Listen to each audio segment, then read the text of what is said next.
Hello, YouTubers, friends, compatriots, bootlickers, shills, debt slaves, hers, peasants, vassals, minions, meat sacks. I'm useful idiot. Welcome. And today let's go back to Iraq. And yeah, there's still a war going on in Iraq. I know Syria gets all the attention, but things are moving right along in Iraq, one might say. Of course, the Iraqi army has theoretically taken over some of Anbar back from ISIS, and there's a new assault being launched in Mosul after a year or more of ISIS occupation. And that's not getting much coverage right now. But anyway, the story I want to talk about is more U.S. troops being sent to Iraq. And there's not that many being sent in this instance, 200. U.S. Defense Secretary Ash Carter announced that 217 more troops would be going to Iraq, and they are special operations troops. And of course, as always, he says they're advisors and trainers and support and security. And let's remember, historically, that's what the United States likes to do, like the fact that we had 500,000 advisors in Vietnam at one point.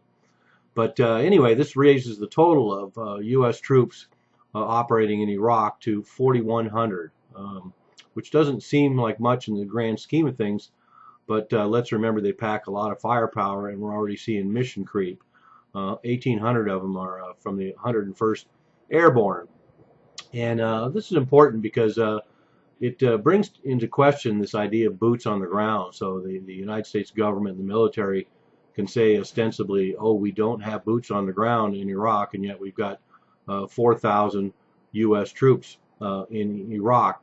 And to say they are not participating in combat, of course, is disingenuous, because we now have two stories that came out that show that the U.S. has two independent bases in Iraq that operate independently from Iraqi forces. And even a Iraqi official said that, quote, these troops will operate independently and conduct fighting missions against ISIS, unquote.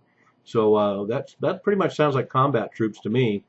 And then it turns out we have the U.S. has a base in Anbar with 200 combat troops and artillery.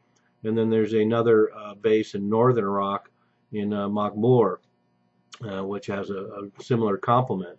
And it came to the attention of the world in a couple of small articles because there was actually a U.S. Marine killed there on March 19th at this base in Maghmour, and that's the second U.S. casualty in Iraq. So we'll probably be seeing some more. But the Ash Carter talking about this deployment even says that these troops will be, quote, operating at brigade level, unquote, and being independent. So he's essentially confirming what the Iraqi official said. These troops will operate independently and conduct their own missions against ISIS. And what we find is the complement of weaponry that goes with these troops. They're using artillery and rocket batteries and launching airstrikes from these air bases in support of Iraqi troops. But apparently they used to operate more. Advisors would operate in a larger umbrella covering 10,000 troops, but now they're putting American advisors down at a smaller level of operation with Iraqi forces and working with units of 2,500. So it looks like the United States so-called advisors are being integrated into the Iraqi army in order to facilitate better logistics, better communication, better battlefield performance, targeting, and the like.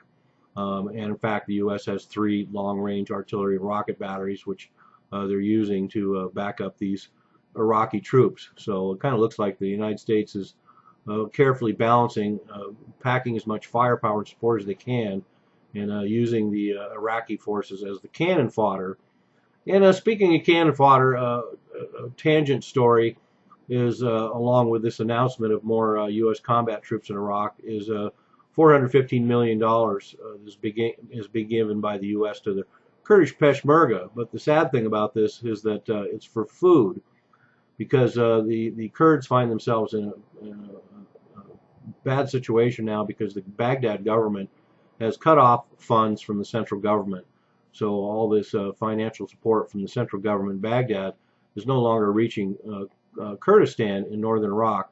and they're having a lot of economic difficulties, and it's a sad timing because the U.S. of course is counting on the Kurdish to be the only effective fighting force in the field, and now the U.S. has to give them money just to feed them. And one of the other things that came out in this article too that I wanted to point out is that they nonchalantly always refer to the fact that there's also U.S. Special Forces operating in Syria. So let's remember that as well. That this talk about combat troops in Iraq and this discussion of whether or not there is or is not ground troops or boots on the ground, as they say. We have the boots on the ground in Syria and Iraq and Libya and a lot of other places. But anyway, there you have it. A little bit of mission creep. Not a dramatic development, but the fact is the United States is going to keep shoveling in more ground troops, more combat troops, more advisors, and the Iraq war will go on. I'm a useful idiot. Don't you be one too.